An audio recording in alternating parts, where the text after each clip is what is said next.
We're the voices of experiencers, and we are the experiencers of extraterrestrials.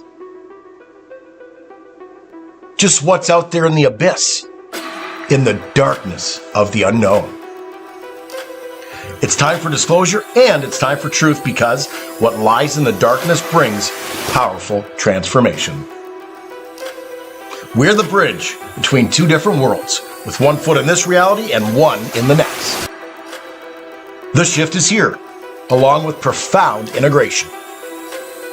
Just who are extraterrestrials and what are their plans? It's time to find out with the Voices of Contact.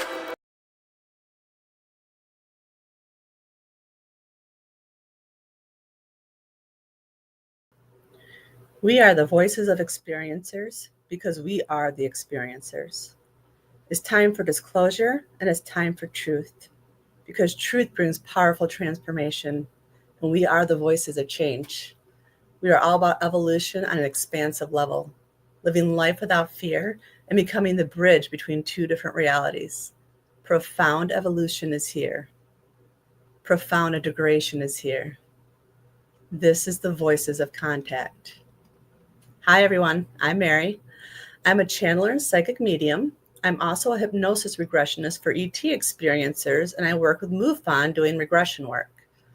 I also work with PTSD experiencers, paranormal experiencers, and victims of crime to assist them in recall. I'm really looking forward to another amazing show with our panel tonight, where we delve deep to find out what's happening beyond the stars. Thank you all for joining us as we take an extensive dive into the whole new reality. There is so much more out there than we realize, and until now, we have only scratched the surface. Come with us as we explore the darkness of the universe and shed some light on the extraterrestrial experience. Disclosure is here. Now, allow me to introduce some of my most favorite people who are part of tonight's panel. First, there's Deb and RJ DeRoos. They're authors, paranormal and UFO researchers, and they're experiencers themselves. They're founders of the Michigan UFO Contact that happens every year in Houghton Lake, Michigan at the end of September. And they're also owners and managers of Mystical Awakenings Radio, Mystical Awakenings Vodcast on YouTube, and of the Mystical Awakenings Metaphysical Store in Houghton Lake, Michigan. Next, we have Deb Jordan Cobble, aka Deb 2. She was the central figure in Bud Hopkins' international bestseller, Intruders, The Incredible Visitations at Copley Woods, which was made actually into a CBS miniseries in 1992.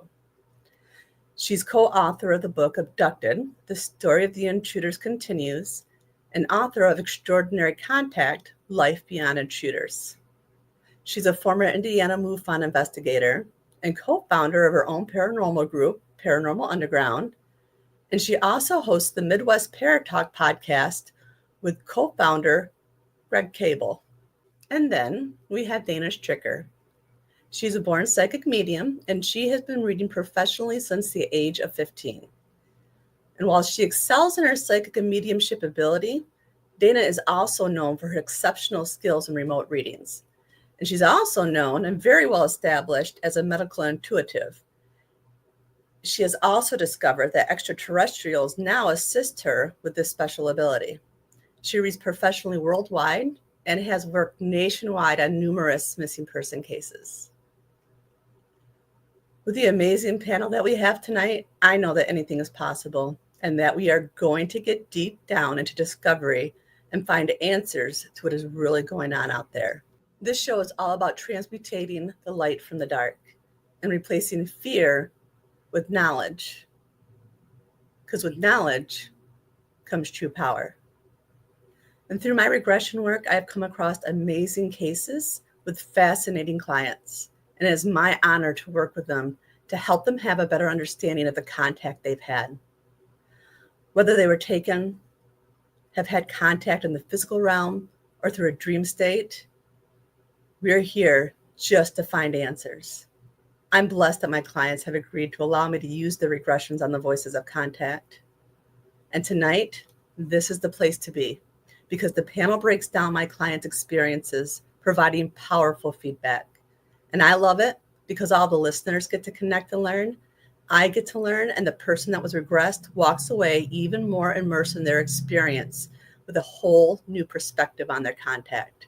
So, literally, it's a win-win, right? This is the voices of contact. Hi, guys. Hello. Hi, Mary. Hi, Mark. Hi, Deb. Hi. Good to see Good y'all. to see you. Absolutely. How's everything going? Good. Yes. Good. Yeah, we were excited about last week's show. That was pretty interesting. So Yeah. Yeah, we've been This- ready for this one. This one is going to be just as interesting. It's the same woman, just a different regression. And with this one, she had been driving home from work and she saw these balls of lights that were following her. And so when she slowed down and she kind of honed in, she could see a craft further back in a field. And so it kind of takes off from there. In the first clip, she all of a sudden finds herself on the craft and she notices that she's in, a room that's just full of bright light. I believe she describes it as, like a white light in the room. Ooh. Okay. So what happens next? I feel like I see a really bright room, and there's stuff on the floor, like clothes or sheets or something. They're not very clean, or they're not very neat. What's happening in the bright room? There's something with bulbous red eyes, like. There's something else in there with you? Yeah. I think it's a machine. It's a type of machine. What's the machine doing? Just sitting there, I guess. I feel like it's looking at me real close. Why is it looking at you? I think it's looking right inside of me. Why is it looking right inside of you? My bones aren't right. How do you know your bones aren't right? They're not straight. I had malnutrition as a kid. I think that's what they're looking at. How did you get into the bright room? I feel like maybe they took my whole car. Or, yeah, I think they took my whole car. And that's how they took you into the bright room? What else are they doing in the room? You know, when my sister got picked up in 65, they took her whole car up out of the parking lot of the church. Her last memory was looking out the car window and seeing that ship above her. And then her next memory was waking up in her car, and her car lifting up. And then her next memory is waking up in the car in the parking lot, but now it's dark and several hours have passed. So I've heard that before where they've taken the whole car, not just the person out of it. Mm-hmm. Yeah, I think that's what happened to you too. The whole car got taken. Yeah, I wonder. I might someday get regressed on that one, but in my mind, it disappeared. Because my car bogged down. I saw all that. I saw this stuff happen. And then the next thing was I was in my driveway with my hands still frozen on the steering wheel an hour and 9 minutes later when I was 2 minutes from home. And I've always kind of wondered, did they take me, my consciousness, the car? I don't know. The whole thing. I don't know. So, yeah. And the Yeah, car, it's interesting. yeah, the car was a couple months later was scanned for radiation and had radiation on It it. was still high. Still high, yeah. Wow. Yeah. So I kind of, I So she was radioactive relate the whole with it. time, driving around Houghton Lake. That's why she knows. That's why I glow. Yeah. Radioactive, baby. Yeah, you never know. You never know. Well, it just kind of shows that anything's possible, right? Right. Mm-hmm. Well, I mean, I'm sure they have the technology. Probably take a freaking big yacht if they wanted to out in the water. Right. Well, I wonder often why and how so many people have missing time while driving and then end up someplace else. I mean, one time I ended up at a big boy restaurant in Clare when I was driving north. I should have been in Traverse City at that time. So, yeah, I mean, somehow they figure this out. Yeah, see, Traverse City's north, and the town you ended up in was south, and you Mhm. were headed north. Yeah, So, they're a few hours apart. and you didn't realize how you got there. So, Right. But I had been gone for a couple of hours. Thought I was, I had headed north. So, yeah. Just crazy stuff. Crazy stuff how it all, little things like that will take you back to your own experiences. and you wonder why I want to drive. Because you're a man. No, it has nothing to do with that. Mm-hmm. Just want to end up where we're supposed to go. So now this is a whole different regression though, right? Than what we Yes. did last week. Same person, but a whole new regression. Oh yeah, Correct. she's older. She's obviously older now. Yep. And this one, she is older. And I would say early 20s. Okay. Because if I remember correctly, she was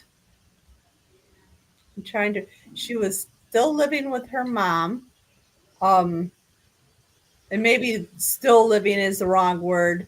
It could be that she had moved. She was at that point currently staying. And if I remember correctly, this happened over by St. John's, Okay. Maple Rapids. Yeah. That sounds familiar. Yeah, I know St. John's for sure. Yeah. Yep. So I believe it was somewhere in that area that happened. Okay. So we have to assume, I mean, most likely her entire youth was contact. Yep. Definitely a lifelong experiencer. Mm-hmm. And her family. I believe her daughter is a contactee as well.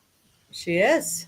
So, I mean, this is something that expands her family right into lots. Back in the day, that area was very rural.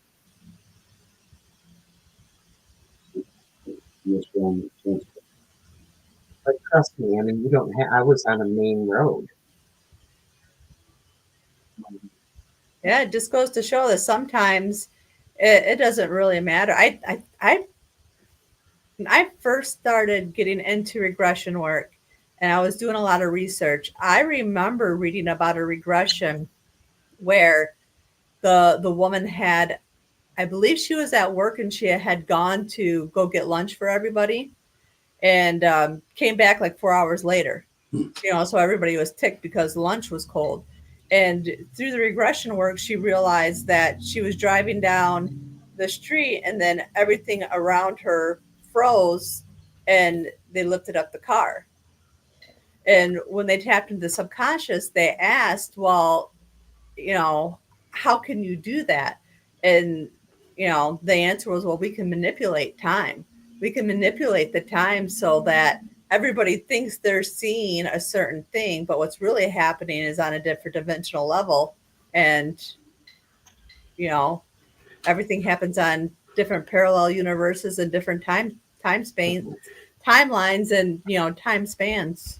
I thought you were going to say she found a nice buffet and she had all that money. So Yeah. That's probably what her coworkers thought.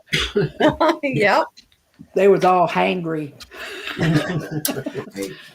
Right. Yeah, there was time for dinner then, not lunch. Yeah, and I'm sure she had no idea that she had been gone for 4 hours, because when you have missing time, you don't realize you know, it's not a brain thing. It's not like you had missing time. Yep, she didn't have a clue until she had gotten back to work. Can you imagine though, if 4 hours our time, you can go with them, you could go halfway across the universe and back. Mm-hmm. You know, the way they can travel through wormholes and stargates and black holes and however they do it. I think they can take you somewhere and you can think you're there for like a year. Yeah. And then you come back here and 1 second of your time has passed. Right. You don't even know it. Right. You don't even know you were anywhere else. Period. Nobody else does either. How many times does that happen to somebody and you don't even realize it? Yeah. Needless to say, they can do a lot in 4 hours. Mm-hmm. Our time. Yeah, there's lots of stories I've heard. Like, there's a show that I watched where there was a person that stated that there was a special project where him and a bunch of other kids were taken and they were raised to basically like be soldiers to go fight this and do this whole entire mission. And they are starting to remember all through regression all of the things that they went through, and they wiped their memory when they came back. And when they came back, they felt like they lived another life, but they weren't understanding why.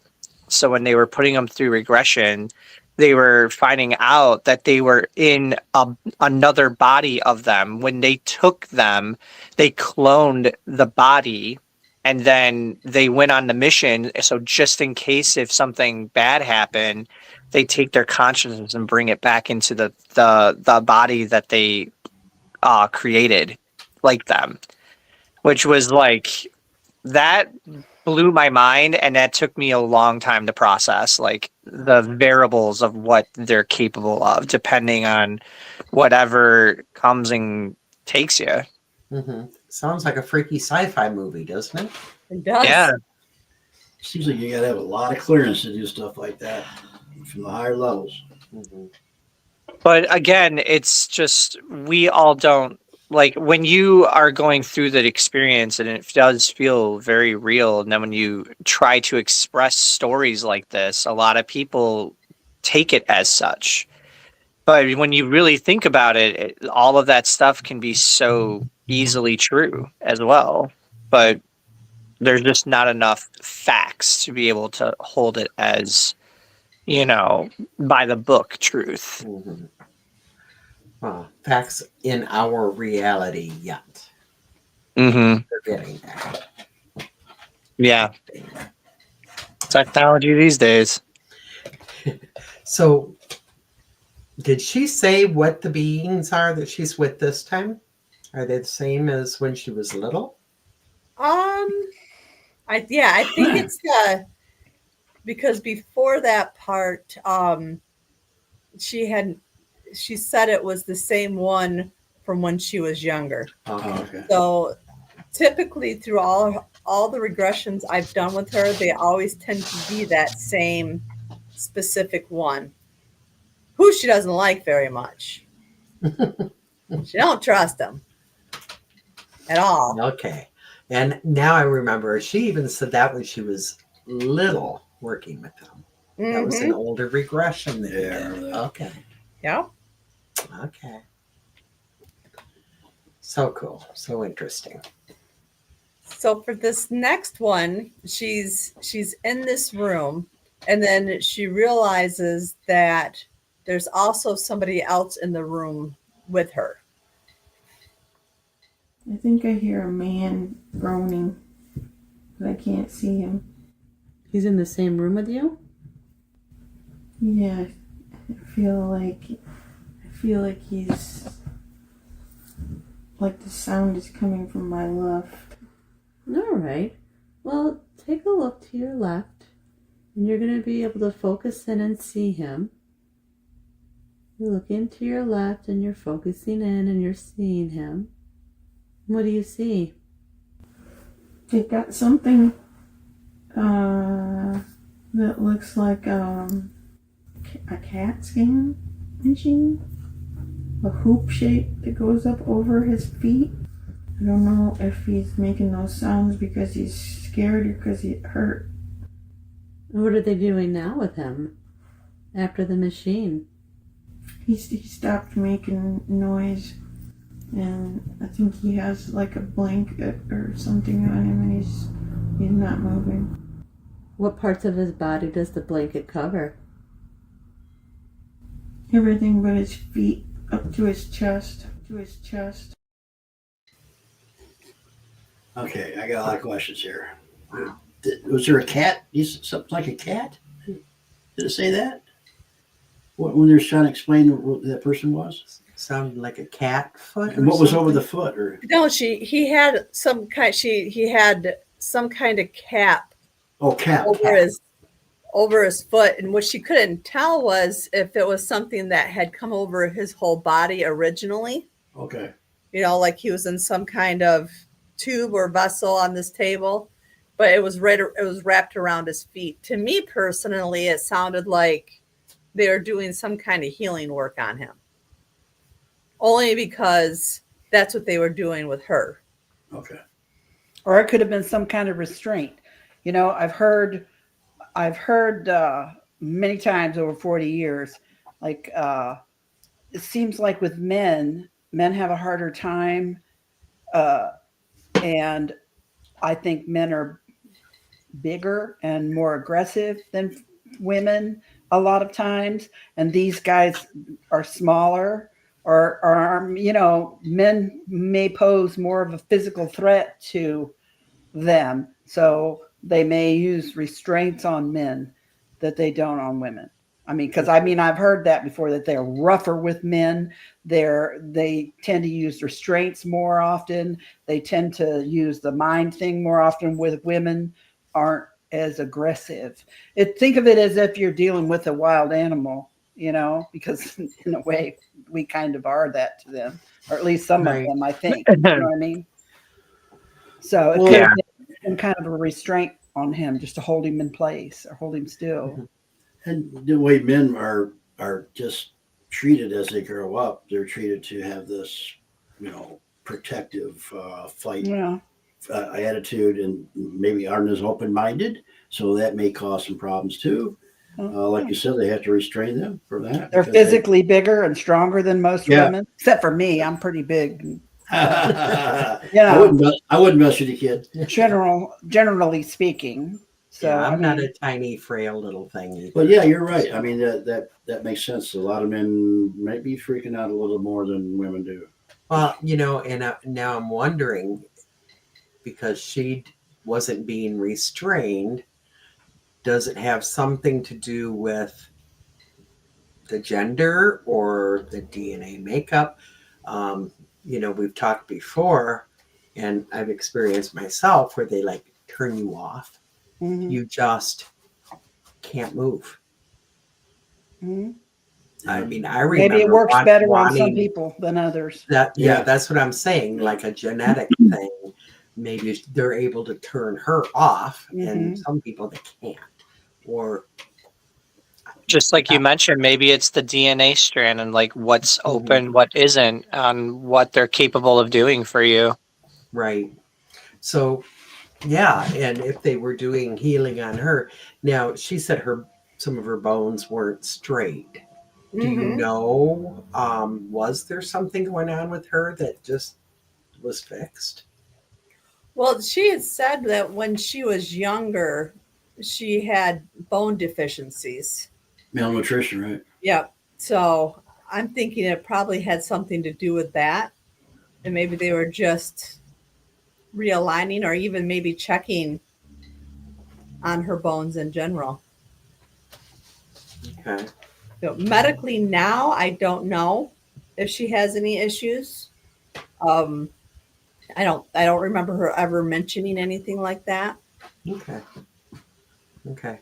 I'm just trying to put all the pieces together. Mm-hmm.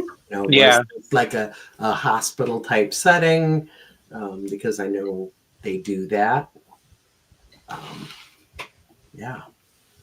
Does she ever figure out who the man is? Is this someone who? Nope.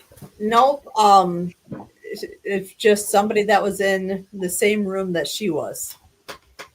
Okay. You never know. Like cars need oil changes, but every 10 years we need an upgrade. So Yeah. I've said that before. yeah. I need an oil change. Yeah. I could use some, facelift and a few other things. And so with this next one, they walk her down a hallway, and then they take her, oddly enough, back to her car.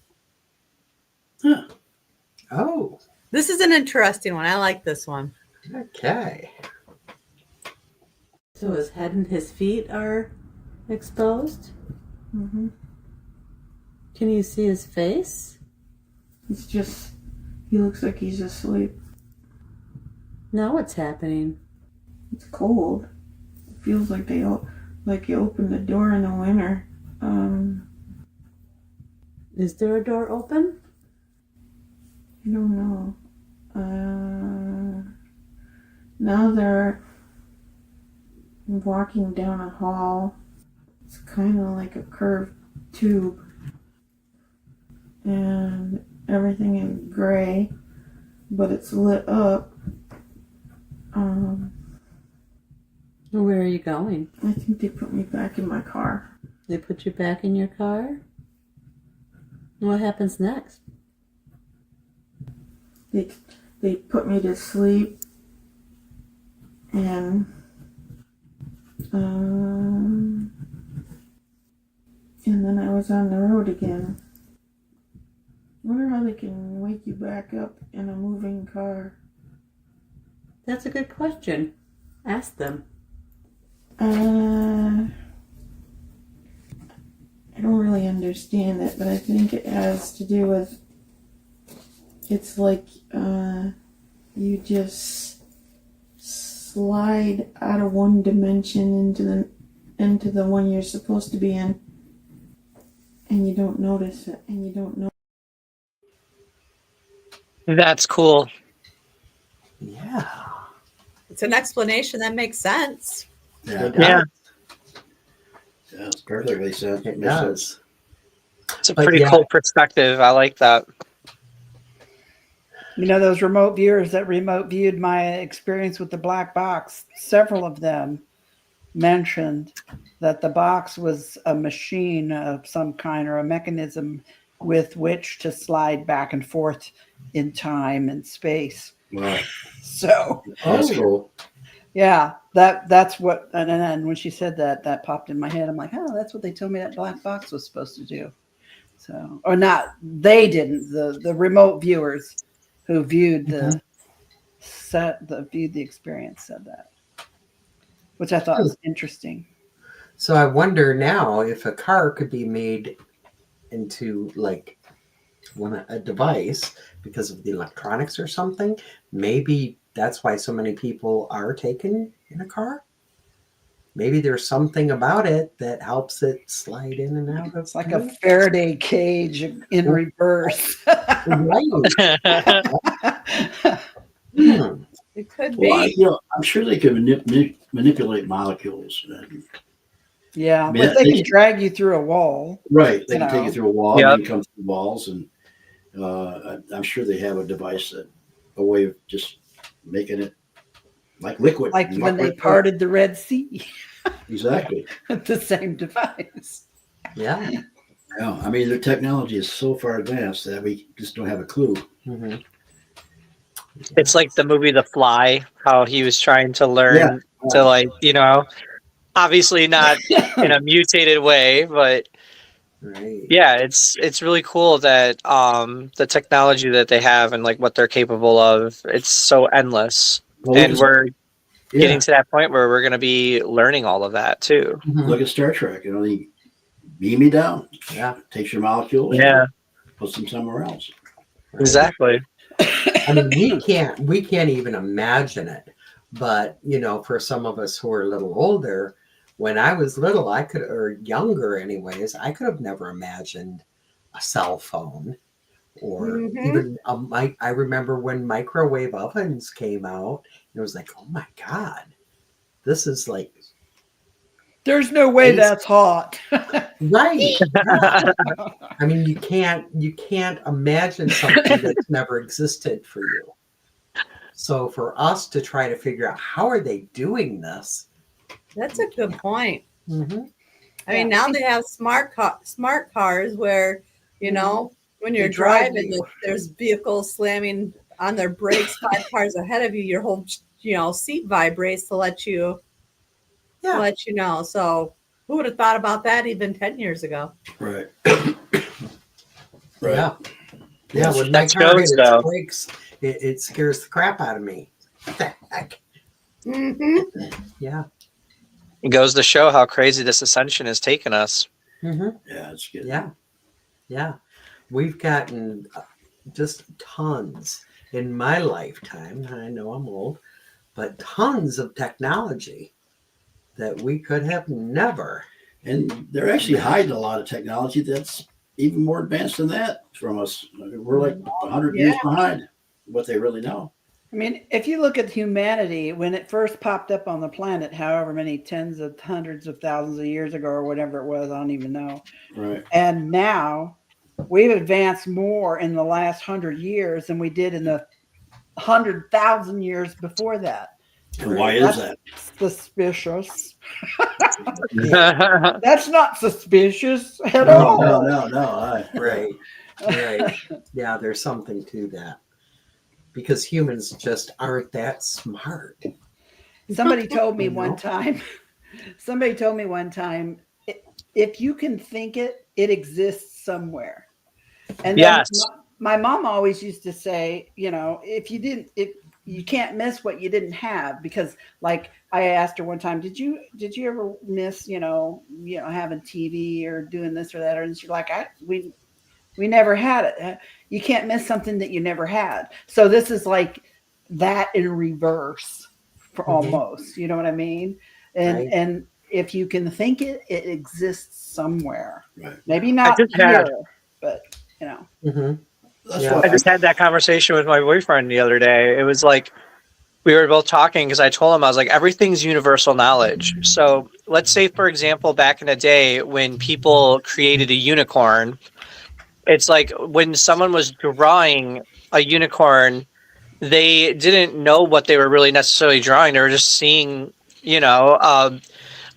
some form of a horn coming out of a horse. So they just kind of went with it. And then long behold, look at all of the stuff that's got to do with unicorns.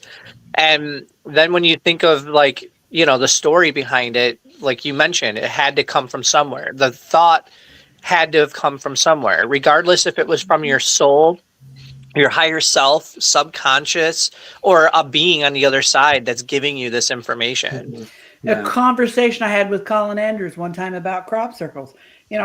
Obviously early on, some of the actual old OG crop circles, they were legit anomalous. They actually changed the plants and the ground and everything else. The plants were changed to the cellular level, right? You can't just do that. And then, but it kind of got overrun with crop makers, and they got really technical and really fancy with their computer programming that they, and their architectural drawings that they got out and they did it all. But even the crop circles that are now man-made, that are so beautiful and intricate, who put that idea in their head to begin with, right? So that maybe the crop circle makers have just chosen another path because it's easier to use the people that are here than what they were doing to begin with or something, you know what I mean? It's still, so there's still some kind of mystery and message to a lot of these things, A lot of people think of that too with Albert Einstein. Like how? Or anybody like Tesla. Yeah. Where did they get these ideas and dreams that they came up with? It just, you can just keep going on and on with that. So it's future ancient technology, but so this crop circle thing, I really think that I'm not a conspiracy guy, but I think that I think the government had something to do with the man-made ones because they didn't want us to figure this out. So they went out and made them, and let's do this, and let's just brush it off as all man-made. Okay, they're all man-made. But maybe the government's getting played and they don't even know it, right? Because we already know they're bigger. Everything that you see in your house, in your room, in your world around you began in somebody's mind with a thought. Right. I always say, thoughts are powerful and they manifest somewhere. Right. Every thought you put out to the universe manifests somewhere else. Right. Sometimes here, sometimes somewhere else. You know what I'm saying? So, maybe the government's getting played. They think they're doing something shifty, but they're actually the ones getting shifted. I feel that.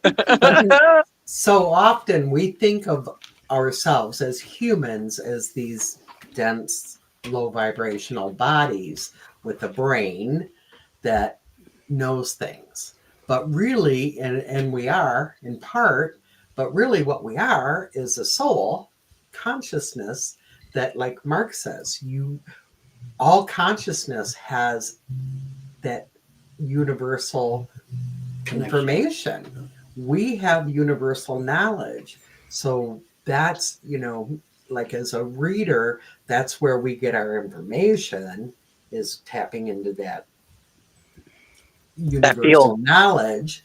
It's not the brain thinking. It's the mind, it's the soul getting that information. So your brain is the brain isn't a computer. It's a gigantic organic supercomputer, and your consciousness is the program, and you are the programmer, right? And there's a network that we can all connect to, just like the network that we're connected on right now. That we're doing this show, right? Yeah. And that's, to me, I see things a little different, I guess. But that's how I see it. How I see it. I see that. I'm vibing with you, hardcore.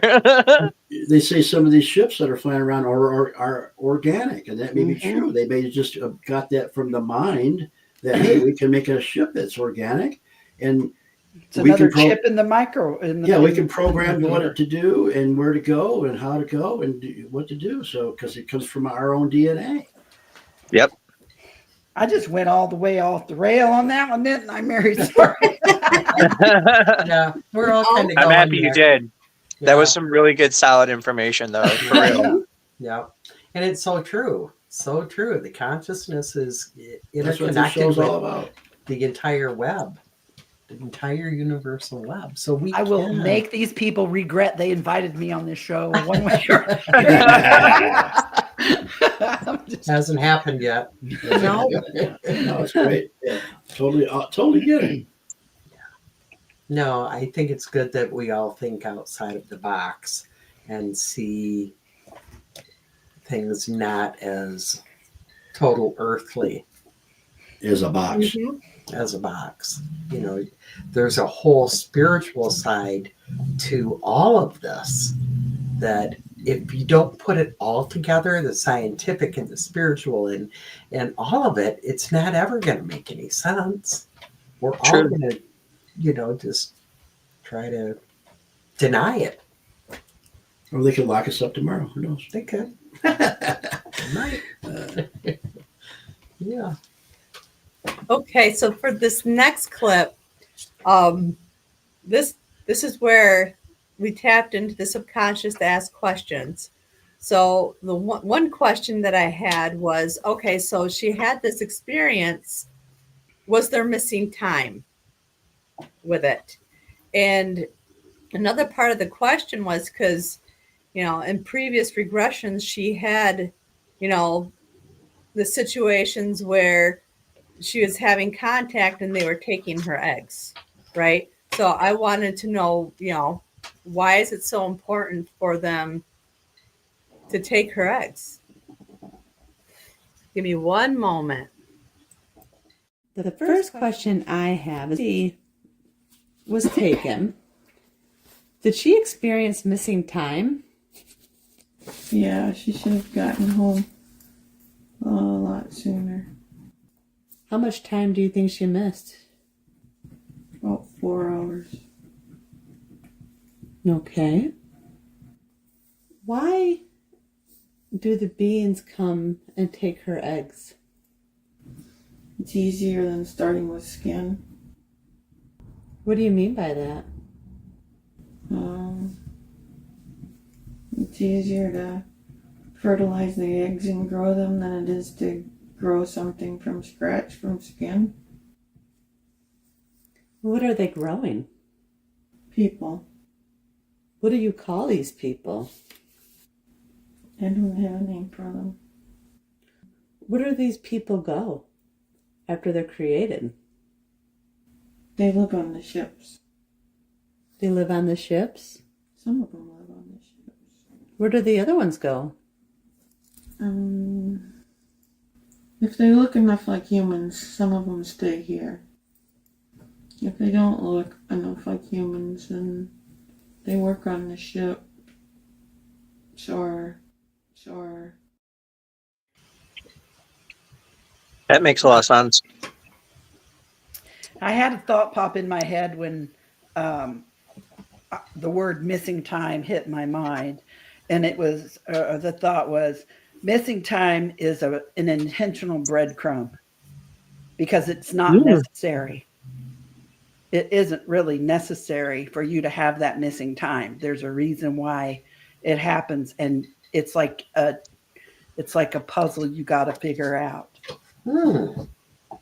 I like that. It just popped in my head. Okay, that makes perfect sense. Has nothing to do whatsoever with what she said other than the missing time part. But that just jumped out at me and I felt compelled to say it. So, well, I can say I've had experiences all my life and was able to ignore them and brush it off because, of course, they take the memory. But once I had known missing time, documented missing time, I could no longer ignore it. Right. So there's a lot to what you say. I mean, that hit Mm-hmm. Yeah. So it was her time to start remembering, I guess. Right. Yep. It was her time to know. Interesting that it had to do with the egg thing. Yeah. Yeah. Yeah, So, when she said that, that made so much sense. I was like, yeah, I mean, she is right. Like, there's, like, the egg would be much easier than having to do everything from scratch. I can't imagine the science behind that. right. Yeah. Right. Yep. So we have, part humans, part whatever here and other places. Mm-hmm. And that's interesting. I mean, we could all have children and siblings and who knows, living on ships or on other planets. So possible. Interesting concept, isn't it? One big happy family. Yeah. No wonder I meet so many people at family reunions that I didn't know they were family. Right. Or when you hit the lottery, all of this family. Oh, yeah. Got people from Pleiades showing up. Yeah. But if you look around, there are humans on this planet that you go, they don't look like we do this all the time. They're not from here. They're not from You here. can see it. You can just see it. There's a difference. I have a cousin who was an actress. She's now passed away. Here we go, cousin again. Cousin. And when we were little, we both mediums. Both, we have a lot in common. But when we were little, we were both kind of the oddballs in the family.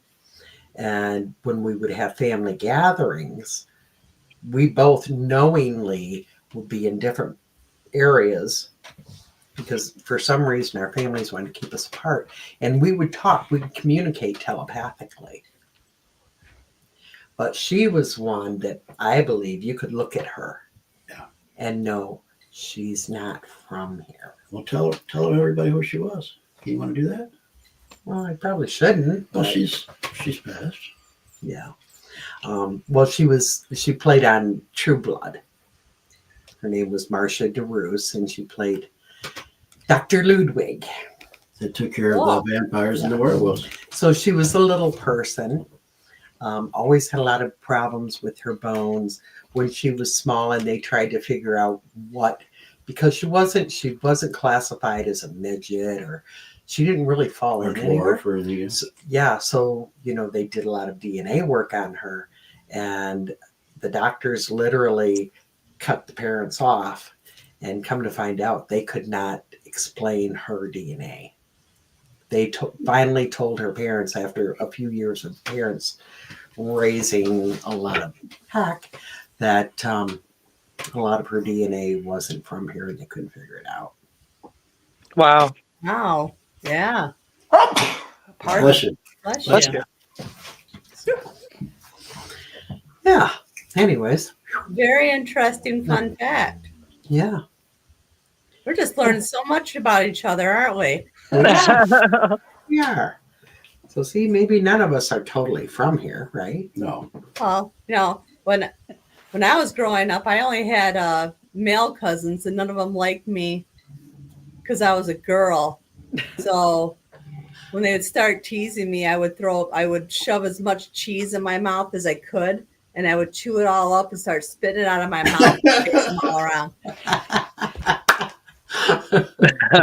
I had a space between my teeth, and I used to be able to shoot a stream of water like a mile, and I would shoot streams of water at all my cousins.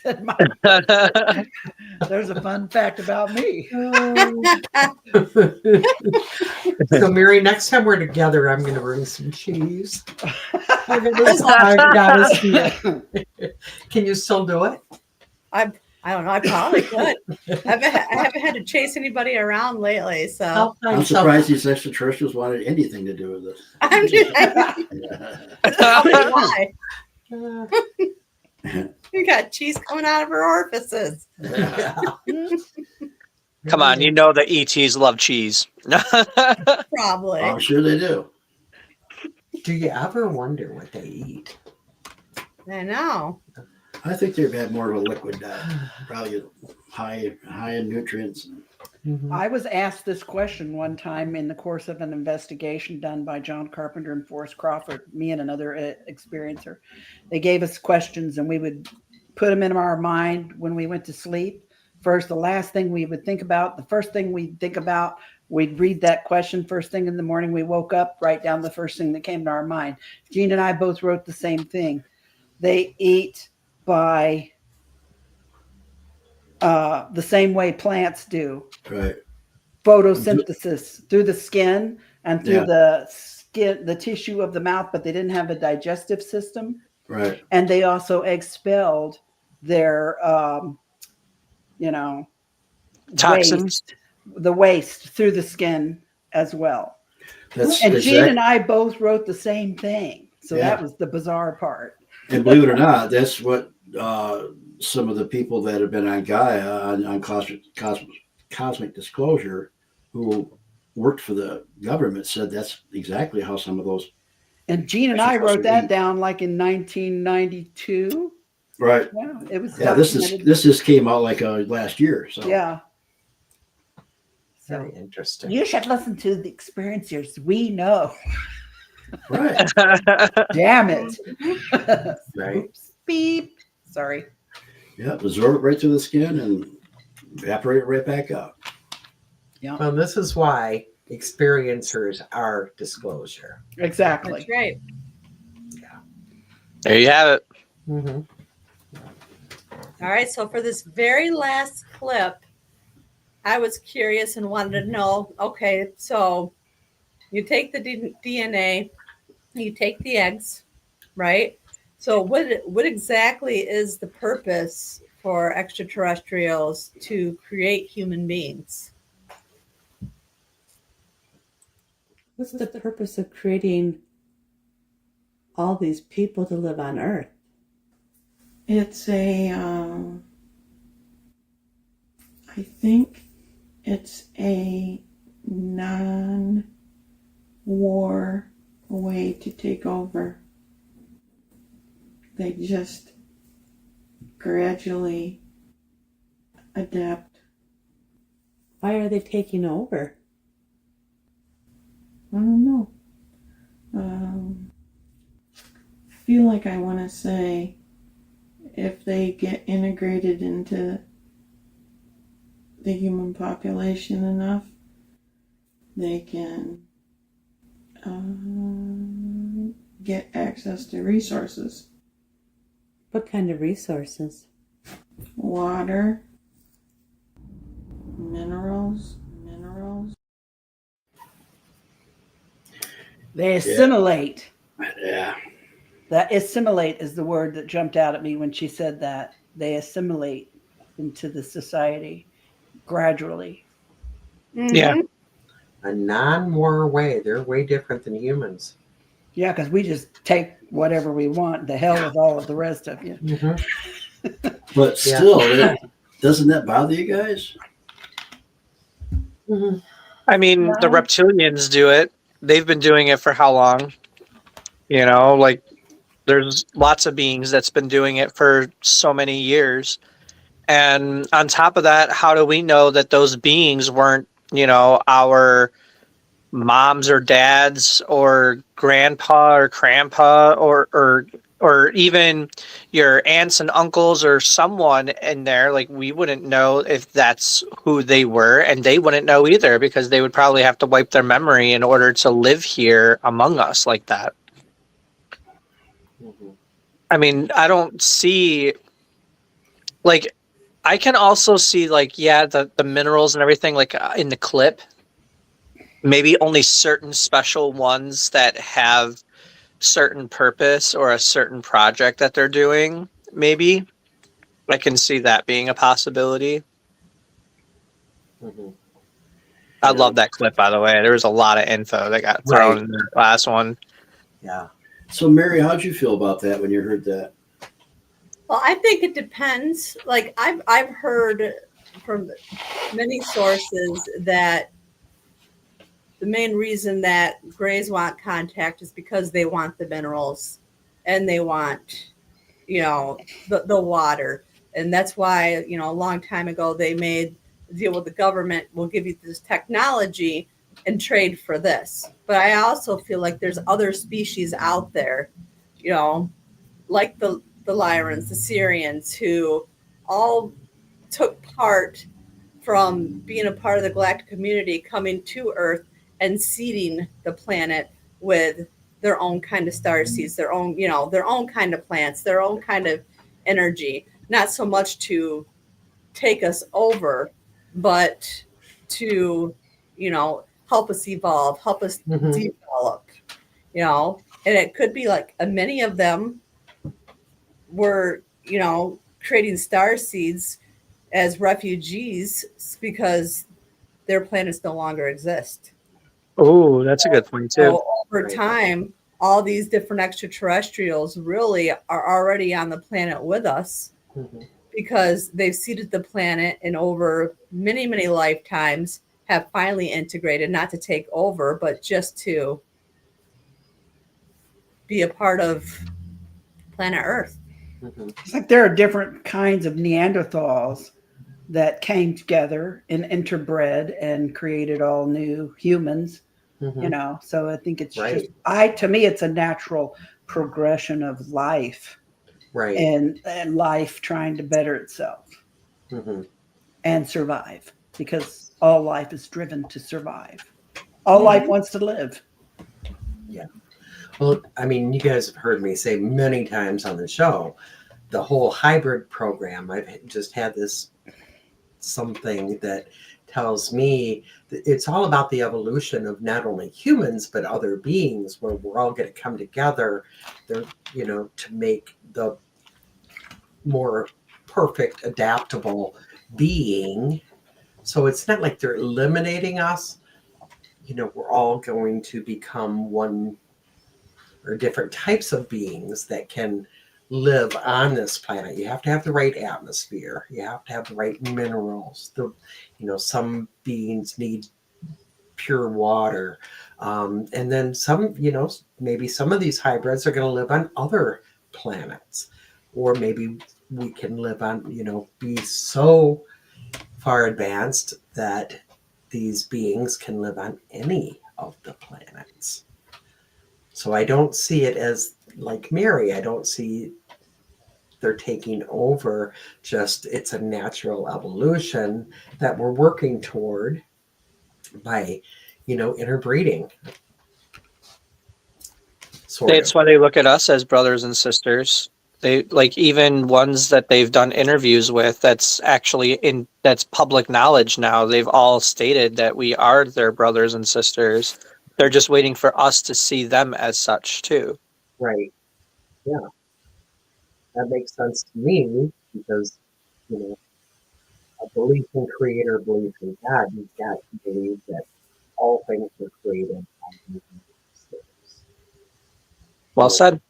How can we not all be connected? Very true. Very well agree with you. Deep stuff. All right. It is deep stuff. That's all we have for tonight.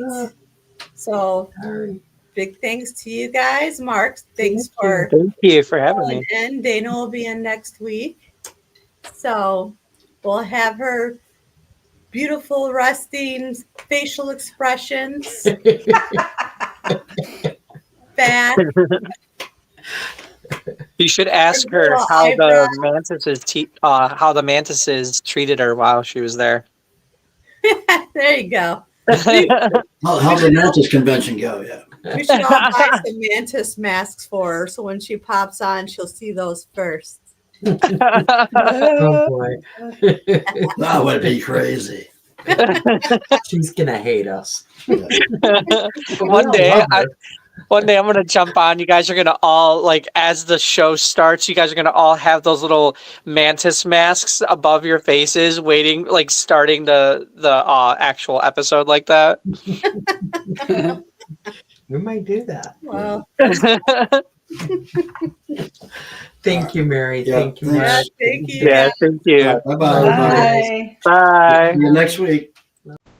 We're the voices of experiencers, and we are the experiencers of extraterrestrials. Just what's out there in the abyss, in the darkness of the unknown. It's time for disclosure and it's time for truth, because what lies in the darkness brings powerful transformation. We're the bridge between two different worlds, with one foot in this reality and one in the next. The shift is here, along with profound integration. Just who are extraterrestrials and what are their plans? It's time to find out with the Voices of Contact.